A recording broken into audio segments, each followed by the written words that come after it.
what I try to do in all situations is to show people how to be disciplined when they're communicating, but also to be colorful, to be charismatic, and how to break free of some of the old conventions of the way that you might give a speech or a presentation or even something like an interview like this.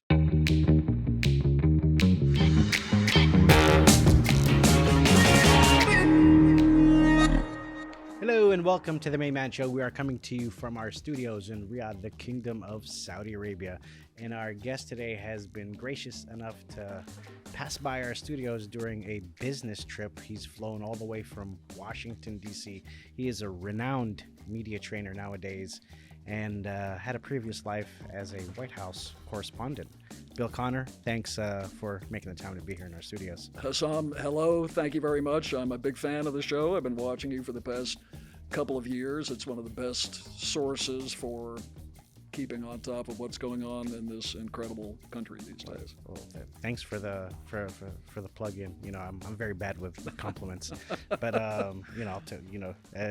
couldn't have said it any better, I guess. So you've been coming into in and out of the kingdom for over a decade now, right? That's correct. Yeah, and you do a lot of media training. I know what media training is. I do it myself, but can you give us a glimpse of just what it's like to be an internationally renowned media trainer and what type of... Now you're over complimenting me. Let's get this out of the way. Yeah, and the caliber of people you train. Well, let me just tell you a little bit about my background initially. So I used to be a television reporter. Mm-hmm. I got out of college. I worked at the NBC TV station in New York City as a promotional writer. And while I was there, I worked closely with a tough old school New York City TV reporter named Gabe Pressman. Yeah. And through working with Gabe, I decided I wanted to be a journalist also.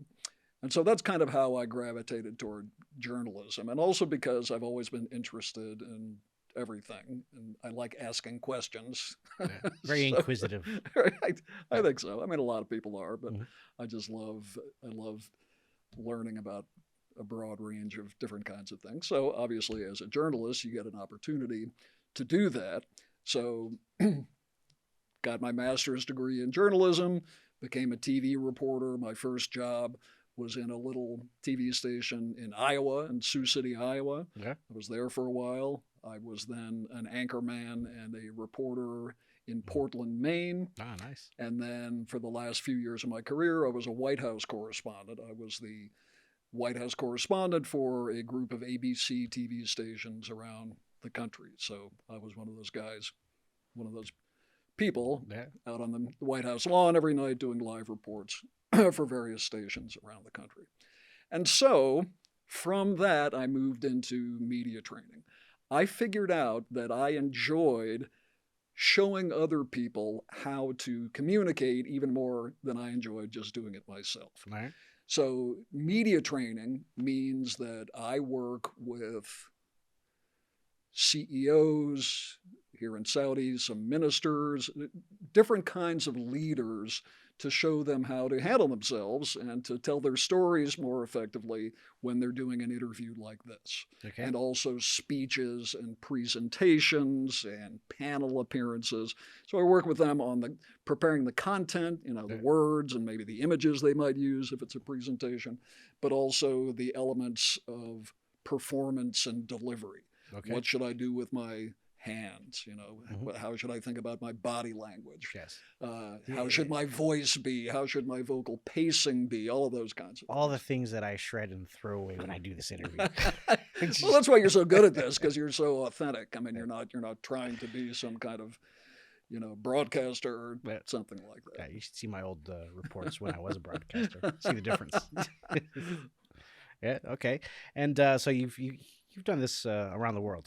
You've trained a lot of prominent figures from around the world. Can you give us like a little snapshot of just where you have passed your knowledge and any name dropping of from some high level? That I can't do, unfortunately, but I can tell you where I've been. So okay. Yes, I can tell you that beginning in Washington, one of my biggest clients was the World Bank, and I had a number of other corporate clients and government clients and so forth. But anyway, working with the World Bank, I went around the world to a number of different locations to work with their top people in various countries. Okay.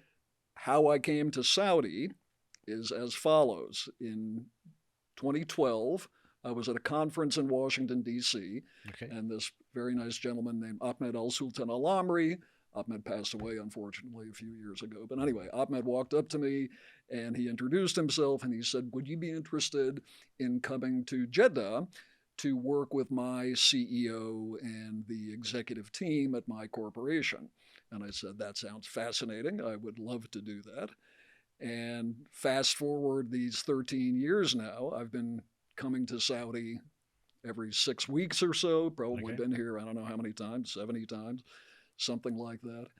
And, you know, I always say that my favorite thing is to be sitting at the dinner table with my wife, Cynthia, my daughter, Annabelle, and our dog, Ruffles. My second favorite thing is coming to Saudi Arabia. All right. Because of the work opportunities, because of the extraordinary professionals that I get to work with, and just the welcome, the friendships that I've made here. So what makes doing media training in Saudi different than other parts of the world for you? You know something?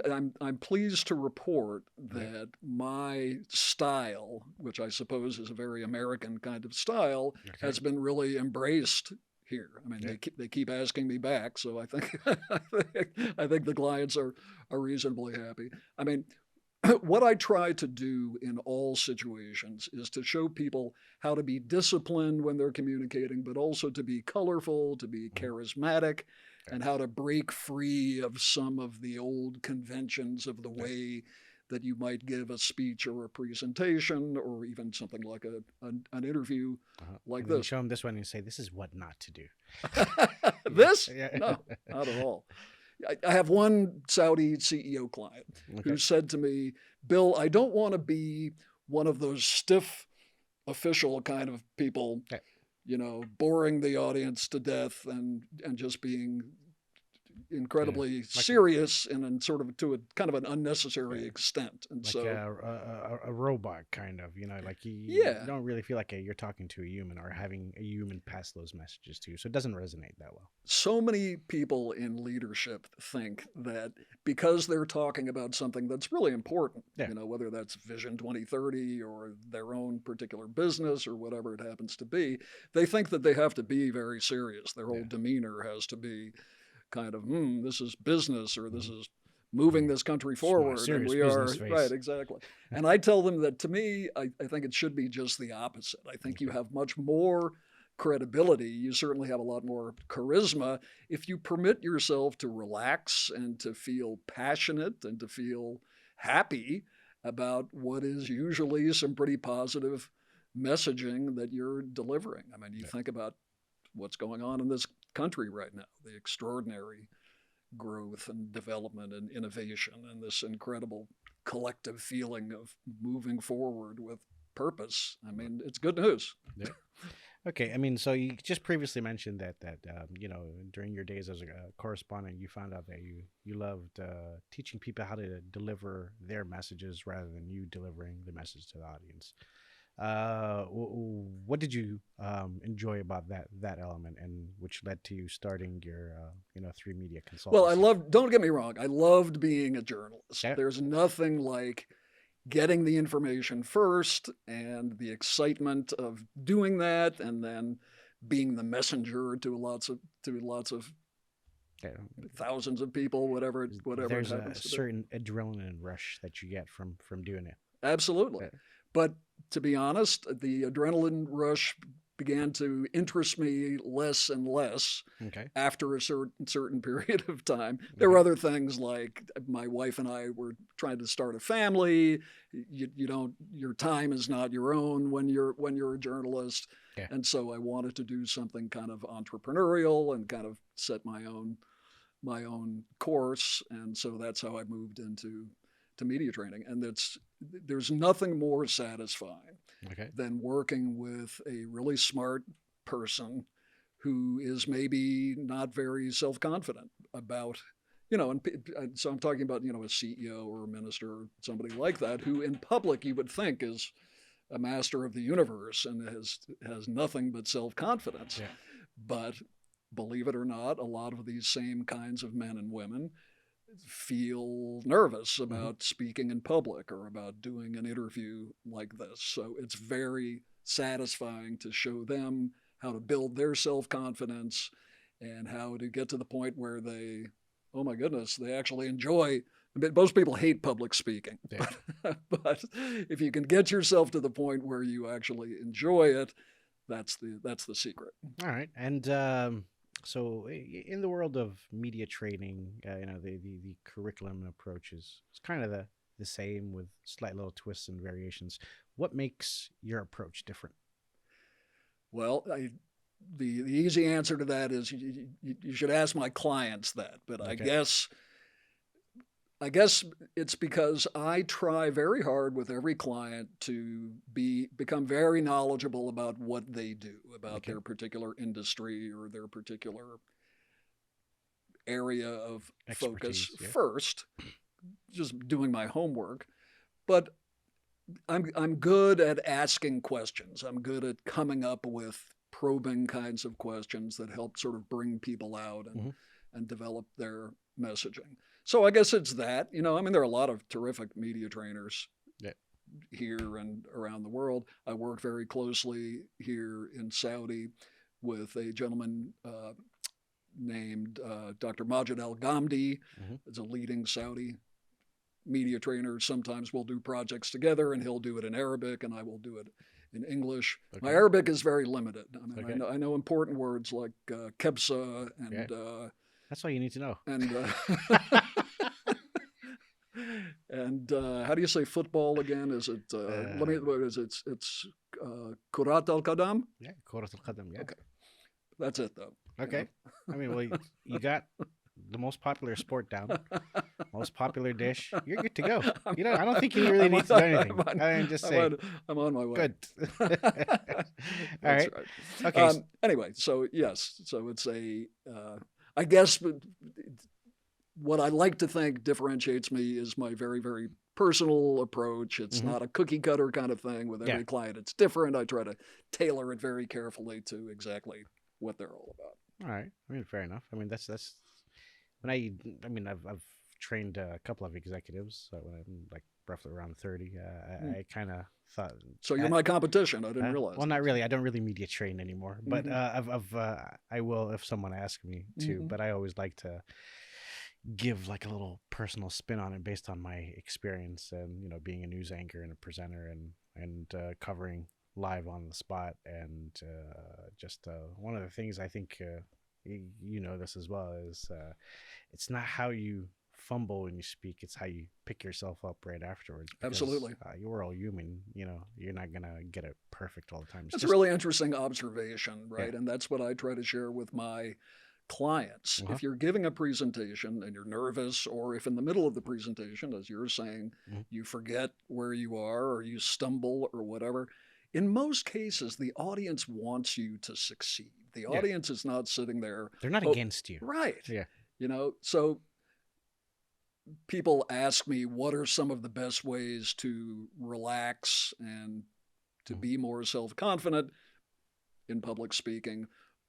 Number one is simply to practice, to be really well prepared. But it's just a mindset too. It's just about accepting that people want to get a good experience from what you're telling them. Yeah, So exactly. they want you to do well. Yeah. Plus, you're human, more relatable that way. That's right. Okay. Agreed. So you've worked in over 20 countries. Yep. Which spans like the Middle East, Europe, U.S., and other parts of the world. What do you find different about the people you have coached, in these parts of the world? What makes the mindset, or I guess sought after delivery of leaders from around those parts of the world different? Well, the news media is different all over the world, obviously. Levels of professionalism and just the way that the news media operate in different parts of the world is different. So spokespeople in those same places have to respond accordingly. Yeah. So there are certainly some very distinct, obviously, cultural differences from one place to the next. But once again, I've been very happy here in this part of the world that my particular kind of approach has been accepted. It's very different in, let's say, Japan and China. Okay. The way that Saudi professionals communicate is a lot closer now, at least, to the way we communicate in the United States. I trained some people from Finland, for example, and I've told them, well, I want you to be more open and be more of a storyteller, and they said, well, we don't really do that in Finland, you know. Okay. So it's my sort of approach is not universally the right way to do it, but yes, there are most definitely, of course, cultural differences. All right, fair enough. And have you been in any situations where you'd have to be adaptive? I mean, I remember when in some projects I worked in, I'd have to train, like, let's say 5 executives, and I would find a hard time getting, face-to-face time with them. So and they'd have some interviews set up, so I'd have to give them like a crash course version of what to do and what not to do. Mm-hmm. And I worked with them on a 24-hour basis, actually, because that was the kind of the project that we were working in. Right. Yeah. So because it was, you had so little time with them, you had to, because obviously, like, when you're training, you need a good at least 4 hours, right? So like to let someone know what, the do's and don'ts and all that. Yeah. I mean, in a 4-hour half-day media training session, you can teach people the fundamentals. Correct. As you know, it's things like when you do an interview, you're there usually to talk about something that you'd like to talk about. And if the reporter wants to talk about something different, or if the reporter has nasty or hostile questions, how do you handle that kind of thing? Okay. And so it's not about, as you said before, just being sort of a robot and just staying on message no matter what. It's about figuring out how to tell your story credibly while still dealing with some questions that you might not want to deal with, or just not the reason why you're there in the first place. Well, that's right. Yeah, I mean, I remember I'd have to squeeze in that 4-hour curriculum into, like, let's say 1 hour. Right. But I wanted at least the person I'm coaching to come out with something that of substance, basically. And a lot of it is a lot simpler than some people might imagine. Yeah. Just one thing, for example, that I tell my clients is say your name. In other words, if you're doing an interview like this and you want to talk about your organization or your product or some sort of initiative that you're working on, say the name of the thing, right? I mean, in a television interview, probably on the screen, there'll be a graphic that says Hussam al-Mayman, the Mayman Show. Exactly. But you can't assume that the viewer has their eyes glued to the screen and sees, okay, Hussam. Exactly. Like that. So simply saying you're inserting your brand into your messaging is really important. Yeah. If you're driving down King Fahd Road and you're listening to some really interesting person on the radio and telling you about something that you'd like to know more about, if that person doesn't say his or her name, that's a missed opportunity for that person. It's an element of branding. Yeah, no, I couldn't agree more. I mean, I always say if whatever you do, just make sure you cover the who, what, why, where, when, and how, and whatever message you and the deliver. who is really important. Yeah, and then it's a big win, of course. I mean, so here's how you do it, for example, right? So if you ask me a question about media training, right, and if I wanted to promote my brand, I wouldn't just say, well, media training is important for the following 3 reasons. I would say, well, at my company, which is called 3 Media, we believe that media training is right. And so the trick is to do it in not such a advertising kind of way. The trick is to insert your brand in there, but just in a way that people remember what your name is. Okay, I mean, let's see if we can get it with the next question. So in your experience working with professionals from around the world, what are the common mistakes executives and leaders do? Number being one in is front of the simply camera? not being prepared. It's just Yeah. going into the interview kind of like, well, I'm the CEO of this big company. I can handle anything. Mm-hmm. And then the third question is something totally unexpected, and you say the wrong thing, and the Okay. stock price goes goes down 5%, Okay. something like that. So it's that. Mm-hmm. It's, as I said before, it's about not branding yourself. That's why at 3 Media we make sure that. Right. All right. Exactly. Yeah. And it's also about knowing how to handle it if Mhm. you do get an unexpected or a difficult kind of question. Once again, it's about figuring out a way to not completely ignore the question, but not to be drawn in to that line of questioning in Mhm. such a way that the whole interview turns into that direction, Yeah. and you don't give yourself the opportunity to deliver your branding, your key messages, Yeah.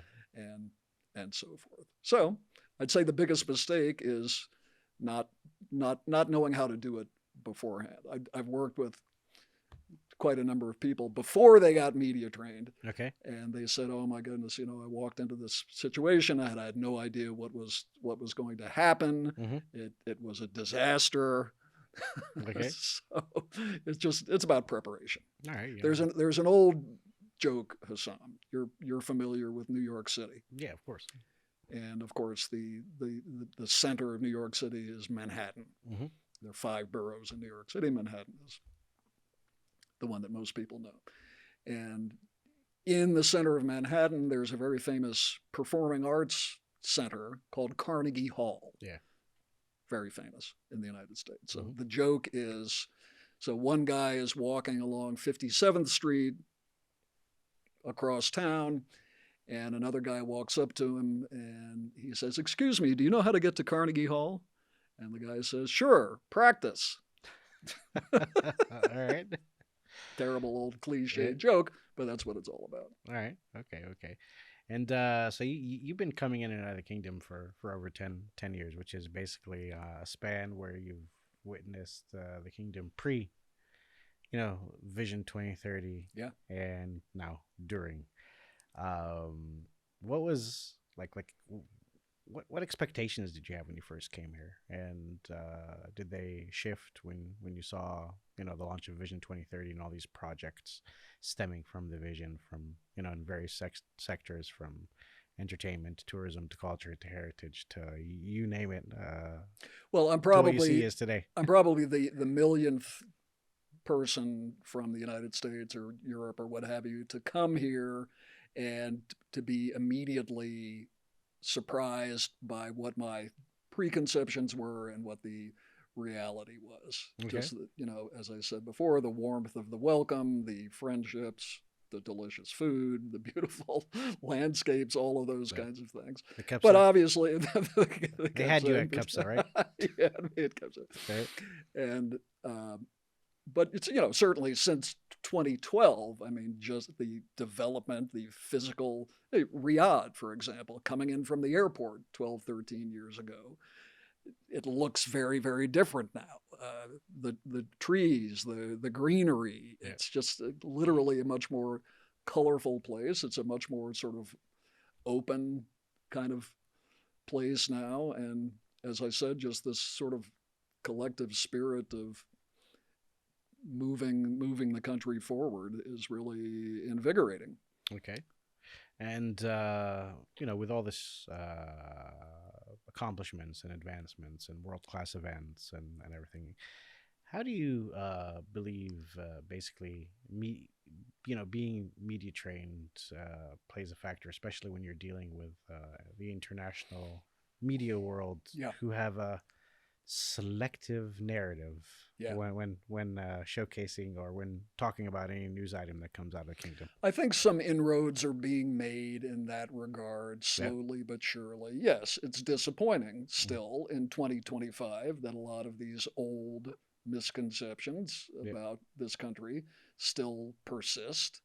I feel very fortunate that I get to come here all the time and I get to see it with my own eyes. But I believe that a lot of efforts on behalf of the media here, like the Ministry of Media has programs that they're doing a lot toward helping helping the rest of the world better understand what this place is all about. All right. And, as a seasoned veteran in the industry, how do you see the evolution of media from what it was to where it is now, and where you see it going? Where do you see it going exactly?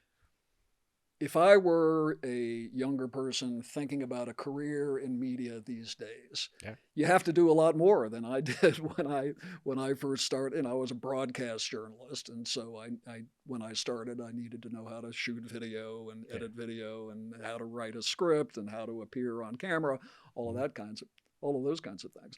Today, somebody who's thinking about doing the same sort of thing also has to be a social expert. They have to know AI extremely well. Right. They have to not rely on AI. Mm-hmm. The traditional talents of being a strong writer and researcher and being inquisitive and all of that are still as important. I'm sure you've seen a lot of content generated by AI. You can tell immediately. I always say with AI content, where content is king, context is Saudi, because I don't think AI would gather enough information to basically release something about the kingdom that's accurate. Yeah, that's right. I think that's a perfect example, actually, because if AI is cultivating all of this information that's been put out. I understand. I'm trying to be smart here today. Right. No, but I mean, for an individual person who's becoming a journalist, you don't rely on AI. You still have to learn how to do all of these other things that journalists have always done. Okay. All right. Fair enough. And okay, so let's touch into your tenure as a White House correspondent. How do you basically, as someone who's covered the White House on a regular basis, and White House hearings and everything, what are your thoughts about the current nature of the White House hearings nowadays? It seems to me that it garners a lot of media attention just with every day there's some new piece of information coming out of the White House, whether it's from President Donald Trump or his the media spokesperson for the White House. It's a fire hose. You have to know how to handle it and separate the real from the shunning of the Associated Press, for example. Okay, I want to be a little bit careful here. I work with people from all sides of the political spectrum. But mind you, it's just to be fair, it's a two-way street as well. I mean, it could be also the way how journalists are receptive of just the type of information. I mean, if you're going to have a proper dialogue, it needs to, a safe zone needs to be established from both parties. That's just how I see it. Yeah, no, absolutely. I mean, every presidency is different. Yeah. The way the media strategy of every president is different. I will say that President Trump's strategy is totally different from every other president that came before him, and that obviously presents a lot of challenges for journalists. But by and large, journalists work really hard. They're trying to do the right thing, and that's another thing that I like to emphasize with my clients is that if you have the opportunity to do an interview like this, the journalist probably isn't out to get you. The journalist is probably not trying to. Oh, I'm a nice guy. I'm just to tell a story. Certainly not you exactly. No, but I mean, a lot of people in the business world, for example, are very wary of journalists, and I try to tell them, you just if you're disciplined and if you're interesting and if you've got a good story to tell, probably I mean, there are some journalists who don't do it the way that they should, perhaps, but by and large, most journalists are professionals who are trying to tell the story. You wouldn't have wanted to meet me when I was an investigative journalist. That was pretty hard to get along with. So, while no, but that's important too. Yeah, obviously. Yeah, I mean, I'm proud of the accomplishments from the reporting that I've done. I felt that it Me too. I did a lot of investigative journalism It also. pointed out the elephant in the room on lots of topics and subjects, and Yeah. I felt that it needed to be. That's the job. told. That's the job of the journalist, Yeah, right? That's different from just being provocative for the sake of clicks. Yeah, exactly. So exactly. that's the difference that I'm couldn't agree more. referring to. So during your time, popping in and popping out of the Kingdom of Saudi Arabia, you told me the show kind of caught your attention. Yeah. What makes this platform? I don't know, how did it catch your attention? Where do you feel? Well, I just love different? the diversity of the guests that you have on. Yeah, you have Saudi men and women. You have people coming in from elsewhere. You have pilots. You have fighters. You have football players. Right. I just love the diversity of the thing. And what makes it different other than the array of guests? You're putting me on the spot here, hey, Hassan, but I think a soundbite that's going to come from you is going to drive a lot of credibility to the roof. So we got to get it out. I think you're a very good interviewer, Hassan. No, seriously, you ask excellent questions.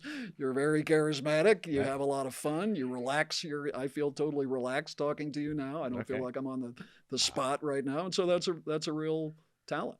And you have that same sort of broad range of interests that I was talking about that got me interested in journalism in the first place, right? I mean, wouldn't you say that about yourself? You like. Yeah, I mean, I made it a point that when I got into journalism and everything, I remember in 2007, actually, I got my first writing job here in Arab News, and the then chief editor, Khalid Marina, was telling me, which beat do you want to cover? I said, everything. Yeah. Because I didn't want to just stick to one thing. Right. And, I started out actually as a news anchor who didn't want to be a parrot. So I learned how to edit items and direct and do all that stuff. Yeah. Did that get you in trouble with some of the writers if they say, why did you totally rewrite my script that I spent Well, in the beginning, there was a lot of clash between me and the editors until the news bulletins came out. And then the head of the newsroom would say, when it says shift, he's the chief editor. And that was something I was very proud of because I was actually 19 when I did that. So, wow. So it's a long time ago. All right. And before we wrap up our interviews for the show, I always ask my guests if they have a special message to the audience. Okay. So Bill Connors. Thank you, first of all. Hassan. As I said before, 3 is really important to me. When you deliver information, if you put that information as a group of 3 messages, for example, so like faith, hope, and charity, or red, white, and blue, or in France they have liberté, égalité, fraternité. There's just something about grouping information in 3s that resonates with audiences. So I tell people, if you're delivering a presentation, for example, share 3 big messages with the audience. The 3 messages I would share with your audience about this show are: number 1, follow the Mayman show on all the various social platforms. I would also say follow me on LinkedIn if you're in the business community.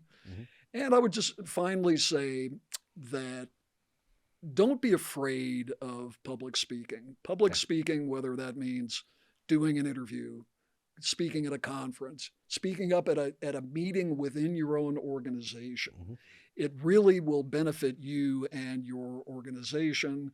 And it's very much a learnable skill if you are one of these people, like most people who don't really like public speaking very much. The good news is you can learn how to do it in a way that ultimately you might actually come to enjoy it. And I just want to mention one last thing. In addition to the corporate people and the government people, leaders that I work with here in Saudi and around the world, I'm also working now with kids. Okay. I'm partnering with Spacetoon. Are you familiar with Spacetoon? Yeah. Spacetoon is the kids network. Cartoon network. Spacetoon has a division called Spacetoon Education. Okay. And together, I and Spacetoon Education have created a program called Smart Speakers. Okay. And we're going to be launching it. I don't know when the show was going to air, but we're launching it in May of 2025. All right. So around the same time. Around the same time as you and I are talking right now. And it's a program for teachers, for high school and grade school kids, and even for younger kids that show them how to communicate more confidently in school and eventually in their careers. So it's going to be spacetuneedu.com. As a matter of fact, the website is up right now. You can look at it. We think it will be a really beneficial thing for teachers and for students as well. All right. Well, I mean, that's a very interesting initiative, and I wish you nothing but the best. Well, thank you very much. I mean, and can you imagine? It's really satisfying to work with an adult to see her or him improve at public speaking. It's even more satisfying to see a younger person do that. Yeah, couldn't agree more. And before we wrap up our interview, I'd like to thank you again for popping by our studios. And just before we wrap up the interview, there is one little trick I always tell anyone who's doing some media training. Yeah. And to quote Michael Jackson, just look at the man in the mirror. That's right. Later. That's right. Thank you very much, Usama. It was great. Really enjoyed it. Thank you very much. See you later.